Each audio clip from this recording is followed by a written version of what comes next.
Okay, we're covering discipline in your ECERS book. This is page 60 of your ECERS document, and it's item number 31, discipline.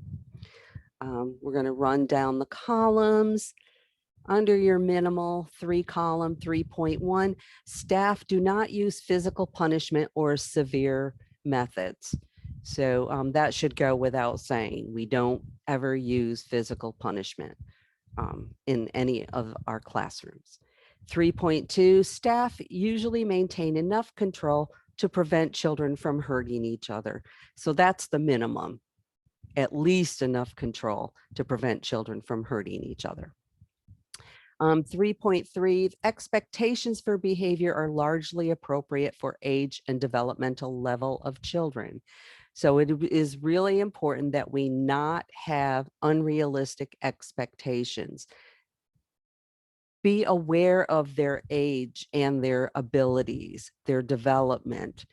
If you have high expectations for them, if you expect them to wait too long, you're going to have behavior problems. If you expect them to share when they haven't yet learned to share, then that's a unrealistic expectation. Under the 5 column, 5.1, staff use non-punitive discipline methods effectively. So non-punitive, that goes back to 3.1. We're not using physical punishment or severe methods. So you're not punishing children. Non-punitive discipline. So that's giving them positive attention for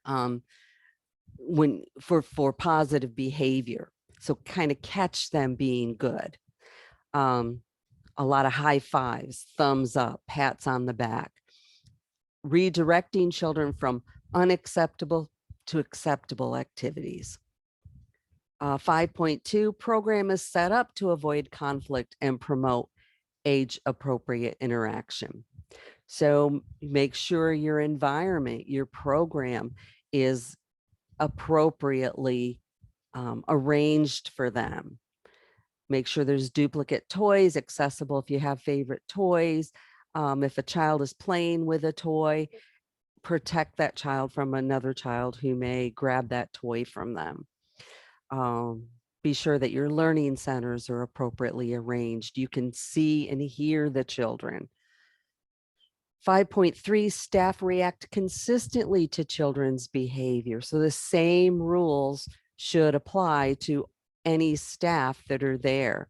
And you always use the same methods for addressing challenging behavior.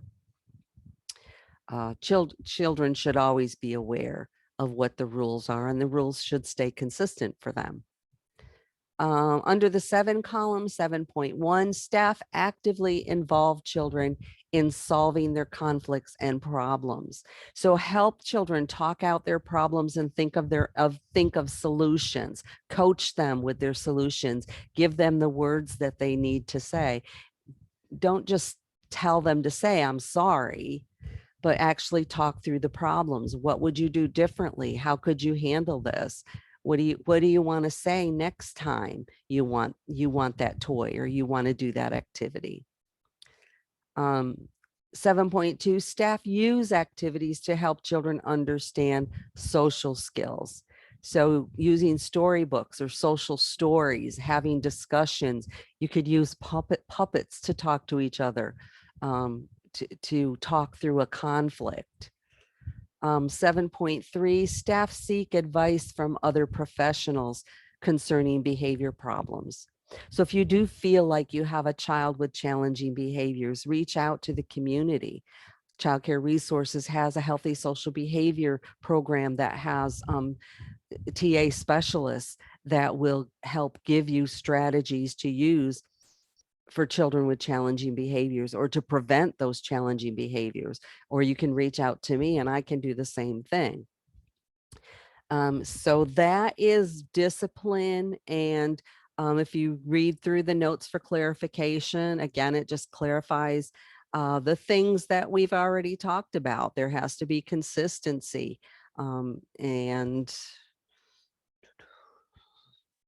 must be done regularly enough to have an impact on the children's understanding. So we will cover that and the questions in the module.